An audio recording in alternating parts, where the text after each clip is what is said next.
नमस्कार. यशोज्ञान फाउंडेशनच्या या यूट्यूब चॅनलवर तुमचं पुन्हा एकदा स्वागत करतो आहे. आपण पाहतोय की महाराष्ट्रामध्ये निवडणुकाचा कार्यक्रम जाहीर झाला आहे. निवडणुकाचा कार्यक्रम जाहीर झाल्यापासून महाराष्ट्रामध्ये आचारसंहिता लागल्या आहेत. महाराष्ट्रातील स्पर्धा परीक्षेची तयारी करणारे विद्यार्थी आज थोडेसे रिलॅक्स म्हणण्यापेक्षा ते असे कुठेतरी पठारावस्था त्यांच्यामध्ये आलेली आहेत. पठारावस्था यासाठी आलेली आहेत की या पोरांना असं वाटत आहे की आचारसंहिता आल्या म्हणजेच कोणत्या साध्या जाहिराती येणार नाही आहेत, नवीन जाहिराती येणार नाही, मग आता अभ्यास कशाचा करायचा आहे.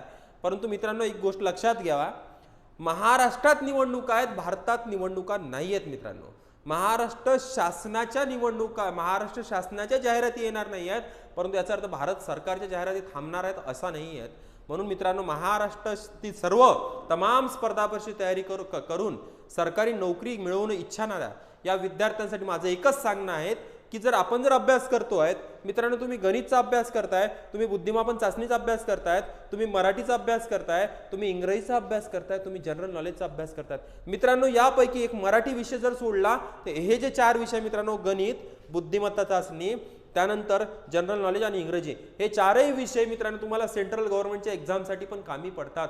मग मला म्हणायचं की पॅरलल अभ्यास तर आपण करतच आहोत, तेवढाच अभ्यास करतात, तो सिलेबस कव्हर करतात. मग आणि पॅरलल मग आपण जर स्टेट गव्हर्नमेंट सोबत जर सेंट्रल गव्हर्नमेंटचा पण एखादी फॉर्म भरला आणि जर आपल्याला जर नोकरी मिळत असेल मित्रांनो, तर ती मित्रांनो स्टेट गव्हर्नमेंटपेक्षा सेंट्रल गव्हर्नमेंटची नोकरी कधी चांगली आहे, आणि ती जरी महाराष्ट्रात जर मिळत असेल तर ती त्याच्यापेक्षा चांगली आहेत. मित्रांनो, अशाच प्रकारे भारत सरकारची एक नवीन जाहिरात आणि महाराष्ट्रासाठी आलेली आहे, तीवाली महाराष्ट्रासाठी स्पेशल जागा दिलेल्या आहेत. आणि ती जाहिरात कोणती आहे, चला मित्रांनो जाहिरात समजून घेऊ. बघा, लक्षात घ्या, जाहिरात नॅशनल इन्शुरन्स. आता इन्शुरन्स म्हटल्यानंतर सर्वजण विचार करतात सर कठीण असेल एक्झाम, हे असेल ते असेल. मित्रांनो, एक्झाम फारच सोपी असते, सिलेबस पण समजून घ्या.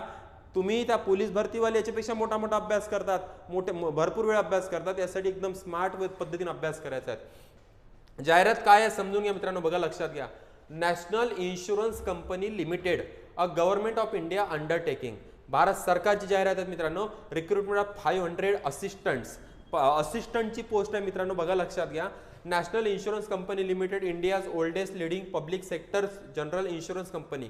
पब्लिक सेक्टरचं आहेत मित्रांनो, सार्वजनिक आहेत म्हणजे सरकारच्या मालकीची आहेत. चला, ऑनलाईन रजिस्ट्रेशन कमेन्सेस. आता आपण काय करू, बघा लक्षात घ्या, कधी फॉर्म भरायचा, काय भरायचा आहे, कुठे किती जागा आहेत हे आपण पाहणार आहोत. त्याच्या आधी मित्रांनो एलिजिबिलिटी काय आहेत, पात्र कोण असणार आहेत हे आपण सर्व पाहून घेऊ. बघा, लक्षात घ्या, एक पॉईंट आपण कव्हर करू. समजून घ्या, मिनिमम एज 21 इयर्स, कमीत कमी 21 वर्ष वयोमर्यादा. मॅक्सिमम एज 30 इयर्स, जास्तीत जास्त 30 वर्ष. मग त्याच्यामध्ये कॅटेगरीसाठी रिलॅक्सेशन आहेत. बघा, लक्षात घ्या, 5 वर्षाचं रिलॅक्सेशन SC आणि ST साठी, म्हणजे 30 + 5 35 वर्षापर्यंत. त्यानंतर OBC नॉन क्रिमिनल 3 वर्षाचं रिलॅक्सेशन, ठीक आहे, ओके, म्हणजे 30 + 3 3 वर्ष.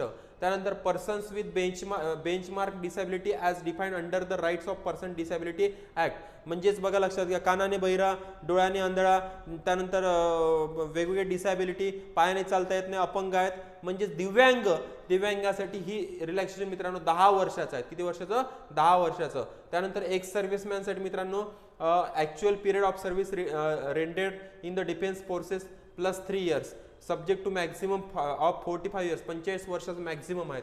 विडोज म्हणजे विधवा, त्यानंतर विधवा, डिवॉर्स वुमेन, ज्यांचा डिवॉर्स झाला, घटस्फोट झाला आहे, यांच्यासाठी age relaxation up to 35 years, 35 वर्ष.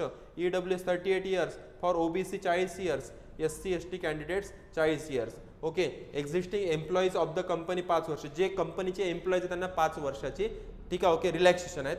चला, एज्युकेशनल क्वालिफिकेशन ॲज ऑन. मग काय आहे एज्युकेशन क्वालिफिकेशन हे पाहण्याच्या आधी मित्रांनो एकदा आपण फॉर्म भरायचा कधी आहेत आणि कधीची लास्ट डेट आहे हे पण पाहून घेऊ. बघा, लक्षात घ्या, online registration commences from 24 October. 24 October, आजचे मित्रांनो 23 ऑक्टोबर, उद्याचे 24 ऑक्टोबर, उद्यापासूनच फॉर्म भरणं सुरू होणार आहेत. आचारसंहितेमध्ये सुद्धा जाहिरात आली आहे. काहून, कारण की जाहिरात भारत सरकारची आहे. आचारसंहिता लागू आहे फक्त महाराष्ट्रामध्ये मित्रांनो. बघा, लक्षात घ्या, last date for online registration 11 November. 11 November last date आहेत.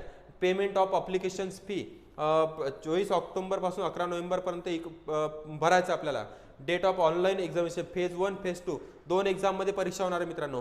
फेज 1 ची एक्झाम होणार आहे 30 नोव्हेंबरला, एक्झामची पण डेट आली आहे. बघा किती फिक्स शेड्यूल आहेत.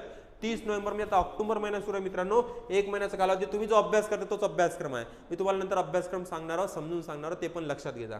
त्यानंतर date of online examination phase 2 28 नोव्हेंबरला फेज 2 होणार आहेत. 30 नोव्हेंबरला 28 डिसेंबरला फेज 2 होणार आहेत. Okay. Download the call letters for the examination commence from to be notified. ठीक आहे. ओके. जेव्हा तुम्हाला नोटिफिकेशन येईल त्यावेळेस तुम्हाला download examination hall ticket notify करायचं आहे. ठीक आहे. ओके. डाउनलोड करून घ्यायचं आहे. त्यानंतर मित्रांनो बघा, लक्षात घ्या, याचा सिलेबस काय राहणार आहेत. आपण आता आजचं एज रिलॅक्सेशन पाहिलं आहे. त्यानंतर सिलेक्शन प्रोसिजर, कशा प्रकारे सिलेक्शन होणार आहेत, कोणती एक्झाम होणार आहे, किती एक्झाम होणार आहे, हे पण आपण समजून घेऊ. बघा, लक्षात घ्या काय म्हणते. All candidates will have to appear for the online preliminary and main examinations. Thereafter, candidates qualifying the main examinations will be further shortlist for the regional language test. मित्रांनो 3 टेस्ट होणार आहे. पहिली प्री एक्झाम होणार आहेत, नंतर men's exam होणार आहे, त्यानंतर रिजनल लँग्वेज टेस्ट होणार आहेत. आता ती कशी येणार आहे, कोणची किती मार्कासाठी येणार आहे, हे पण आपण पाहणार आहोत. सर्वात पहिली आहेत मित्रांनो फेज 1 प्रिलिमिनरी एक्झामिनेशन्स. आता भरपूर जण मी तुम्हाला सांगतोय की महाराष्ट्रातले विद्यार्थी बाऊच करतात की सेंट्रल गव्हर्नमेंटची एक्झाम आम्हाला कठीण जाईल. काहीच नाही मित्रांनो, तुम्हाला पहिलेच सांगतोय. आणि आता काय झालंय विशेष म्हणजे भारत सरकारच्या सर्वच परीक्षा मित्रांनो त्या आता तुम्हाला मराठी भाषेतून पण देता येणार आहेत. हे महत्त्वाची गोष्ट आहे. भारतातल्या 14 भाषांमध्ये भाषेची पण अडचण राहिली नाही. अभ्यासक्रम तर तोच आहे. मग मागे कुठे आहो, फक्त आमची इच्छाशक्ती कुठेतरी कमी पडते मित्रांनो. इच्छाशक्ती, विल पॉवर चांगला ठेवा आणि तयारी ठेवा की भारत सरकारची नोकरी असो की राज्य सरकारची नोकरी असो, अरे रिकामा राहून इकडे डुबक्या मारत बसण्यापेक्षा कोणती तरी नोकरी घेऊन कधीतरी आपला उदरनिर्वाह जर चालू ठेवला आणि स्वतःचं करिअर जर डेव्हलप केलं मित्रांनो, कधी चांगला आहे. अरे उलट राज्य सरकारपेक्षा भारत सरकारची नोकरी चांगली असते. त्यांना पे कमिशन लवकर लागते, त्यांना महागाई भत्ते लवकर मिळतात, त्यांना सोयी सुद्धा चांगल्या असतात, सर्वच चांगलं असते. फक्त आपला माइंड जो आहे ब्रॉड करा. आणि विशेष म्हणजे ही भरती अशी की महाराष्ट्राच्या बाहेर जायचं नाही, महाराष्ट्राचं आहे म्हणजे अजून काय पाहिजे मित्रांनो. चला फक्त तयारी ठेवा तुम्ही, लक्षात घ्या. मग बघा, preliminary examination consisting of objective test. झालं. ऑब्जेक्टिव्ह MCQ आहे, 4 ऑप्शन राहणार आहेत. ऑफ द 100 मार्क 100 मार्काचा ऑब्जेक्ट राहणार आहे. This test will be 60 minutes 60 मिनिटात म्हणजे एका तासात 100 प्रश्न. कन्सिस्टिंग ऑफ 3 सेक्शन 3 सेक्शन राहणार आहेत. पहिला इंग्लिश लँग्वेज, इंग्रजीचे प्रश्न राहतील. ठीक आहे. ऑब्जेक्टिव्ह 30 क्वेश्चन राहणार आहेत. 30 मार्कासाठी 30 क्वेश्चन. 20 मिनिटाचा वेळ आहे म्हणजे सेक्शनल टायमिंग दिला आहे. 20 मिनिटात तुम्हाला इंग्लिशचे 30 प्रश्न सोडवायचे आहेत. ठीक आहे. Version English. त्यानंतर रिझनिंग ॲबिलिटी ऑब्जेक्टिव्ह 35 प्रश्न राहणार आहेत. 35 प्रश्न 35 मार्कासाठी 20 मिनिटात 35 प्रश्न सोडवायचे मित्रांनो. किती मिनिटात? 20 मिनिटात 35 प्रश्न म्हणजे एका प्रश्न जवळपास 40 सेकंद वेळ पकडून चला. 40 सेकंद. आपला स्पर्धा परीक्षाच आहे तो. पोलीस भरती तेवढाच वेळ आहे, MPSC तेवढाच वेळ आहे, UPSC तेवढाच वेळ आहे, समाज कल्याणचा तेवढाच वेळ, सरळ सेवेचा पण तेवढाच वेळ. 40 सेकंद आपली प्रॅक्टिस आहेच मित्रांनो. ठीक आहे. वर्जन इंग्लिश हिंदी किंवा इंग्लिश हे वर्जनमध्ये राहणार आहेत मित्रांनो, लक्षात घ्या. त्यानंतर क्वांटिटेटिव्ह ॲप्टिट्यूड ज्याला आपण गणित म्हणतो, अंकगणित, तेच आपलं संख्यांचे प्रकार, लसावी मसावी, शेकडेवारी, सरळ व्याज, नफा तोटा, शेकडेवारी, सर्व आलं त्याच्यामध्ये, काळ काम वेग सर्व. आणि हे तीनही विषयाची तयारी आपल्या ॲपमध्ये आपण तयारी करून घेतो मित्रांनो. जर तुम्हाला आमच्या या यशोधन फाउंडेशनच्या व्हिडिओ लेक्चरला, ऑनलाईन लेक्चरला जर अटेंड करायचं असेल तर मी डिस्क्रिप्शन बॉक्समध्ये आमच्या या क्लासची लिंक सुद्धा पाठवतो. त्या लिंकवर जाऊन तुम्ही ते कोर्स परचेस करू शकता. चला, तिसरा क्वांटिटी ॲप्टिट्यूड म्हणजे 100 प्रश्न मित्रांनो, 100 मार्क्स आहे आणि 60 मिनिटात सोडवायचा आहे. 20-20 मिनिट प्रत्येक याला मिळणार आहेत. ओके. त्यानंतर चला पाहू आपण नंतरचा. ही झाली फेज 1. फेज 1 पास झाल्यानंतर फेज 2 राहणार आहेत मित्रांनो. काय? फेज 2. चला पहा, लक्षात घ्या. बघा, phase 2 mains examination online. Main examination will consist of objective test, multiple choice question MCQ for 200 mark. 200 मार्काची मेन्स राहणार आहेत.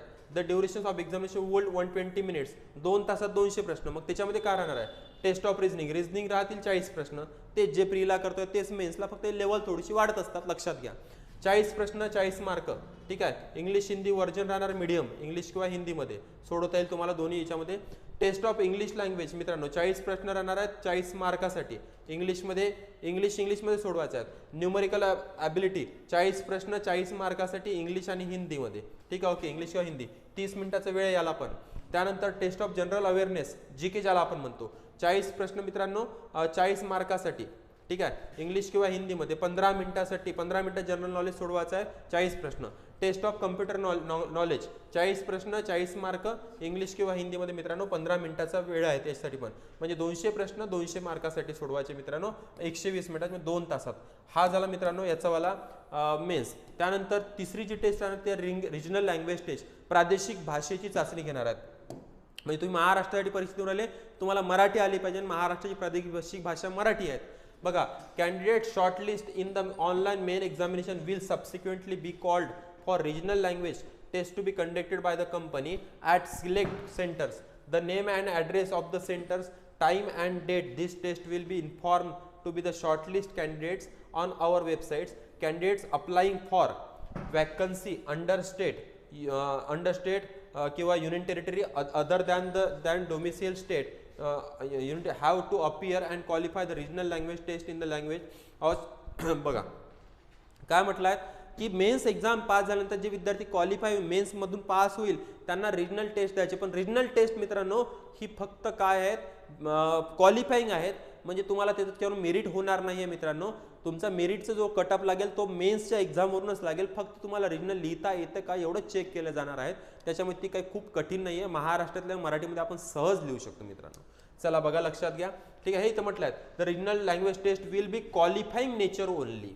No scores will be allotted for the same. त्यातला स्कोर विचारात घेतला जाणार नाही मित्रांनो. त्यानंतरचा आहेत बघा लक्षात घ्या, एक्झामिनेशन सेंटर कुठे मिळणार आहेत. ठीक आहे, महाराष्ट्रासाठी एक्झामिनेशन सेंटर आहे मित्रांनो मुंबई, नवी मुंबई, ठाणे, त्यानंतर नागपूर, पुणे, छत्रपती संभाजीनगर आणि नाशिक. ठीक आहे, या ठिकाणी. आणि फेज 2 फेज 1चा आहेत. फेज 2चं मिळणार आहेत मित्रांनो second exam main exam Mumbai, Navi Mumbai, Thane. त्यानंतर नंतरचं आहेत मित्रांनो बघा लक्षात घ्या, अप्लिकेशन फी किती लागणार आहेत. SC ST PWBD म्हणजेच दिव्यांग ज्याला आपण म्हणतो. ठीक आहे, ओके. एक्स सर्व्हिसमॅन यांना 100 रुपये फी आहे फक्त. किती, 100 रुपये. त्यानंतर all candidates other than SC ST हे सोडून मग अदर कॅटेगरी OBC असो, VJNT असो, SBC असो, EWS असो, या सर्वांना मित्रांनो ओपन असो, या सर्वांना किती 850 रुपये लागणार आहेत. ठीक आहे, चालेल. त्यानंतर आता आपल्याला पाहायचं आहे की जागा कुठे किती आहेत याचा विचार आता आपल्याला करायचा आहे. चला बघा लक्षात घ्या, जाहिरात चांगली आहे मित्रांनो, फॉर्म भरा, हिंमत लावा थोडीशी, काय नावात. शेवटी कसं आहे विषय असाच असतो मित्रांनो बघा लक्षात घ्या, जो हिमतीने काम करतो त्याला सर्व काही मिळतं. ठीक आहे, बघा लक्षात घ्या. आणि असं म्हणतात की नसीब भी उसी का साथ देते जिसके हौसले बुलंद होते. आपल्याला आपले हौसले बुलंद ठेवायचे मित्रांनो, नशीब आपल्याला बरोबर साथ देणार आहेत, कारण आपलं कर्म आहेत, आपला अभ्यास आहेत मित्रांनो. चला बघा लक्षात घ्या, कोणत्या राज्यात किती जागा आहेत. आता कोणत्या राज्यात किती आहे हे पाहण्यापेक्षा आपण सर्वात पहिले महाराष्ट्रात पाहून घेऊ ना. आपल्याला महाराष्ट्र विचार करायचा. महाराष्ट्रात मित्रांनो लँग्वेज मराठी लँग्वेज राहणार महाराष्ट्राची. ठीक आहे, प्रादेशिक भाषा. त्यानंतर इथे SC साठी 6 जागा आहेत महाराष्ट्रात, ST साठी 3 जागा आहेत, OBC साठी 12 जागा आहेत, EWS साठी 5 जागा आहेत, EUR म्हणजे अनरिझर्व म्हणजे ओपन साठी 26 जागा आहेत. अशा टोटल मित्रांनो 52 जागा आहेत. किती जागा, 52. आणि मला असं वाटते की सर्वात जास्त जागा महाराष्ट्रातच आहेत. हे बघा इथे एवढे जे स्टेट दिले आहेत त्या तेवढ्या स्टेटपैकी सर्वात जास्त जागा महाराष्ट्रात. हां, वेस्ट बेंगॉल, पश्चिम बेंगॉलमध्ये 58 आहे आणि सेकंड नंबर येते मित्रांनो महाराष्ट्र. महाराष्ट्र एवढ्या मोठ्या जागा असताना आणि या जागा मग आपण पाहतोय की दुसऱ्या राज्यातले पोरं खाऊन टाकतात. ठीक आहे, ओके. त्याच्यामुळे चांगला अभ्यास करायचा वाला सर्वांसाठी खूप खूप शुभेच्छा. अजूनही या चॅनलला तुम्ही जर जॉईन केलं नसेल, अशाच प्रकारची नवीन जाहिरात, स्पर्धा परीक्षा सर्व विषय आम्ही याच्यावर शिकवत असतो. गणित असो, मराठी असो, बुद्धिमत्ता असो, हे